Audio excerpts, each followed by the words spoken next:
بسم اللہ الرحمن الرحیم۔ دوستوں، آج کا واقعہ ایک ڈاکو کا ہے۔ ایک ڈاکو جس کا نام فیروز تھا، آتے جاتے قافلے کے لوگوں کو لوٹتا اور اگر کوئی چوں چرا کرتا تو اسے جان سے مار ڈالتا۔ ایک بار اس نے ایک قافلے پر حملہ کیا اور اس قافلے کو لوٹ لیا۔ اس کی نظر ایک آدمی پر پڑی۔ جب اس نے اس سے مال چھینا تو اس کی 9 عمر بچی اس کے پاس کھڑی تھی۔ اس بچی نے کہا، تجھے ایک دن مرنا ضرور ہے۔ اس ڈاکو فیروز کے دل پر اس بچی کی بات لگ گئی، کیونکہ عمر کے حساب سے اس بچی نے بہت بڑی بات کی تھی۔ اس ڈاکو نے اسی وقت یہ لوٹ پاٹ کا کام چھوڑنے کا فیصلہ کر لیا۔ قافلے کا سارا سامان واپس کر دیا اور اپنے ساتھیوں سے کہا کہ سب اپنے اپنے گھر چلے جاؤ۔ سارے ڈاکو اپنے اپنے گھر چلے گئے تو اس ڈاکوؤں کے سردار فیروز نے مسجد میں جانے کا من بنایا اور مسجد پہنچ کر وضو کیا، نماز پڑھی اور گھنٹوں تک اللہ تعالیٰ کے سامنے روتا رہا اور گناہوں کی معافی مانگتا رہا۔ دعا مانگتے مانگتے اس کے دل میں خیال آیا کہ اللہ تعالیٰ مجھے تب معاف کرے گا جب مجھے اس کے بندے معاف کریں گے، اور اس نے لکھنا شروع کیا کہ جتنے انسانوں کو اس نے لوٹا تھا۔ لکھتے لکھتے اس کی یاد وہ بیوہ عورت آ گئی اور بے یاد آتے ہی اس کے قدموں کے نیچے سے زمین نکل گئی۔ وہ بھاگتا ہوا اس بیوہ عورت کے گھر پہنچا۔ جب دروازے پر پہنچا تو وہاں پر تالا لگا ہوا تھا۔ اس نے آس پاس معلوم کیا تو کسی کو کچھ بھی پتا نہیں تھا کہ وہ بیوہ عورت کہاں گئی۔ وہ مایوس ہو کر اپنے گھر واپس آ گیا۔ وقت گزرتا گیا۔ فیروز نے ایک عورت سے شادی کر لی۔ 2 سال کے بعد اس کی یہاں ایک بیٹی پیدا ہوئی، لیکن اس عورت کو نہیں بھولا تھا اور ہفتے میں 2 بار اس کے گھر پر جاتا کہ شاید وہ اپنے گھر واپس آ گئی ہوگی۔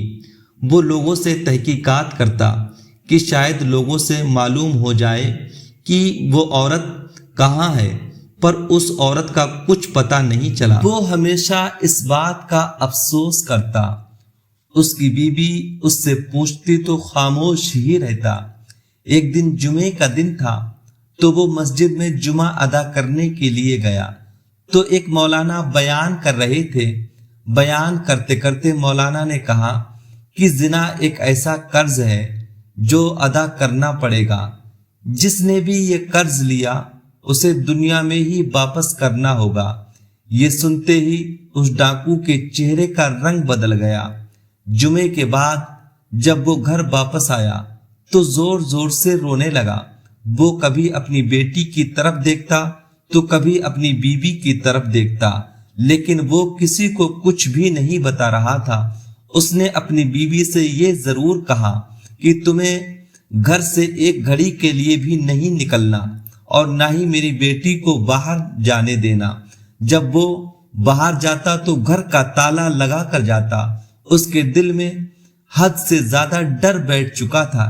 اسی طرح اپنی بیوی اور بیٹی کی حفاظت کرتا رہا۔ وقت گزرتا گیا، یہاں تک کہ اس کی بیٹی اب بالکل جوان ہو چکی تھی۔ اس نے اپنی بیٹی کے لیے رشتہ تلاش کرنا شروع کر دیا۔ ایک مرتبہ فیروز ڈاکو نے گھر کو تالا لگایا اور کسی کام کے لیے باہر چلا گیا۔ جب واپس آیا تو دیکھا بیٹی کی طبیعت بہت زیادہ خراب ہے۔ وہ جلدی سے اپنی بیٹی کو لے کر حکیم کے پاس پہنچا۔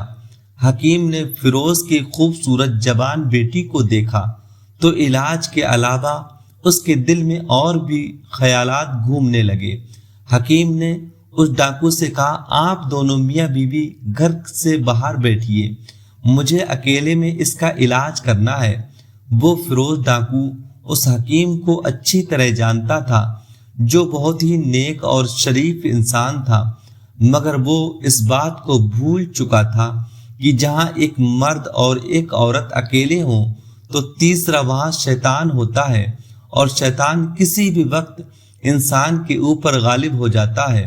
اس حکیم نے ڈاکو فیروز کی بیٹی کو دوا پلائی اور اسے اپنی ہوس کا شکار بنا لیا۔ تھوڑی دیر کے بعد ڈاکو اس کی بیوی جب اندر آئے تو حکیم نے کہا، میں نے آپ کی بیٹی کو دوا پلا دی ہے، اب وہ ہوش میں آنے کے بعد پوری طرح ٹھیک ہو جائے گی۔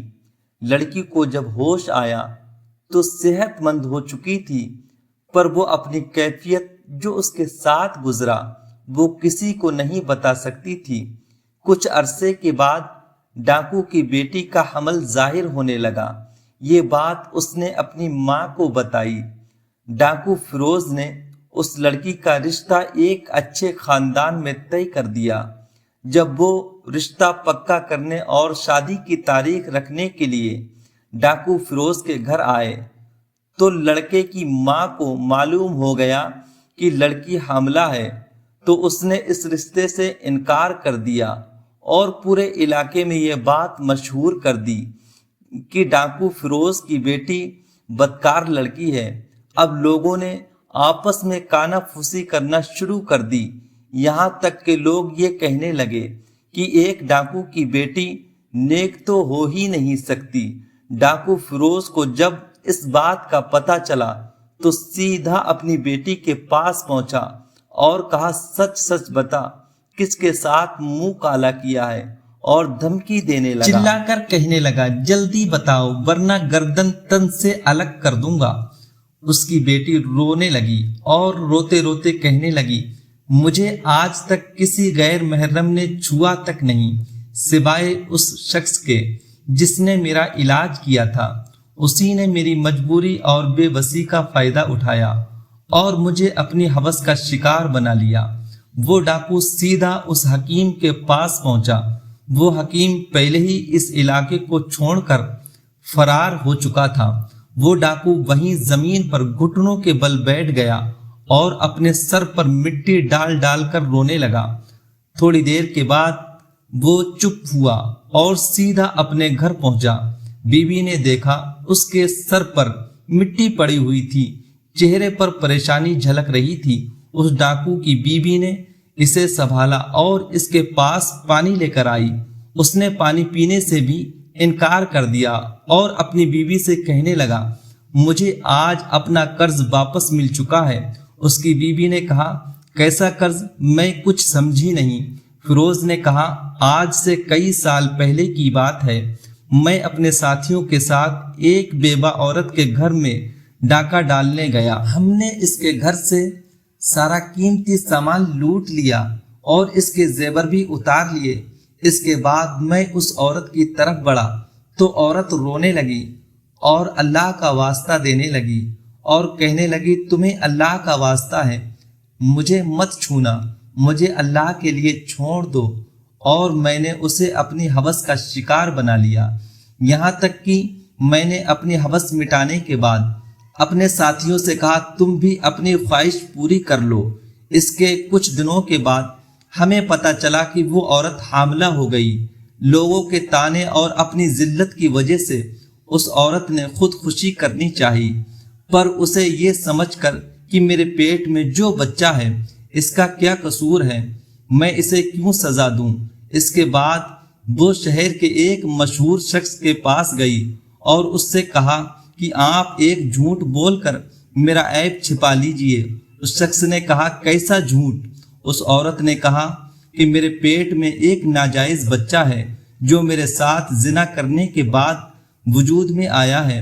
اگر یہ بچہ دنیا میں آ گیا تو لوگ میرے پاس ضرور یہ پوچھنے آئیں گے کہ بچہ کس کا ہے، تو میں لوگوں کو آپ کے پاس بھیج دوں گی۔ اس شخص نے اس عورت کی بے بسی اور پریشانی دیکھ کر کہا، ٹھیک ہے، تم لوگوں کو میرے پاس بھیج دینا۔ اس عورت نے اس بچے کو جنم دیا تو تمام علاقے کے لوگ اس عورت کے پاس آئے اور کہنے لگے، اے عورت بتاؤ، تم نے کس کے ساتھ منہ کالا کیا ہے؟